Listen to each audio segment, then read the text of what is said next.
I'm in my dorm room and I'm just laying on my bed. My feet is at the headboard. My head is at the end of the bed, and I'm just sitting there and I'm just staring at the ceiling. And I said a simple prayer. I said, Lord, I know if I die tonight, I got a free ticket in my pocket to hell.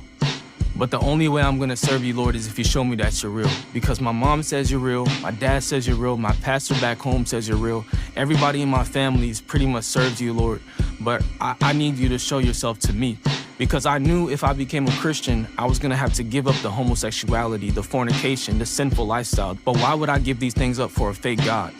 And so I said, Lord, I'm not gonna do it unless you reveal yourself to me. And then I'll give my lifestyle up. A few days later, after I say that prayer, I go and hang out with one of my friends at that time. And this specific day, I had on a crop top, a jean jacket, silk pants, and white acrylic toenails. Like I said, I was in that lifestyle, going down that transgenderist path. I had blonde hair and all this stuff. This is a few days after I had said that prayer to the Lord. And after I said that prayer, it wasn't a big deal for me. I just said it out of desperation, out of like, man, I'm lost right now. I need you, Jesus. But I didn't even know if Jesus was real for real. So I just said it, went back to sleep, just went on with my day.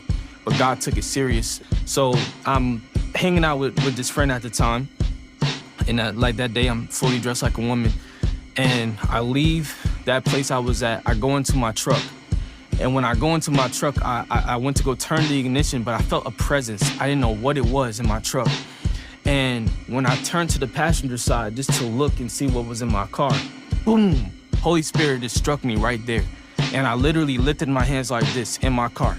And I said, Lord, I give up the homosexuality.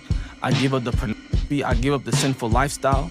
I don't want to live for the enemy no more. You show me that you're real. I commit my life to you. And that night in February of 2021, I gave my life to Jesus.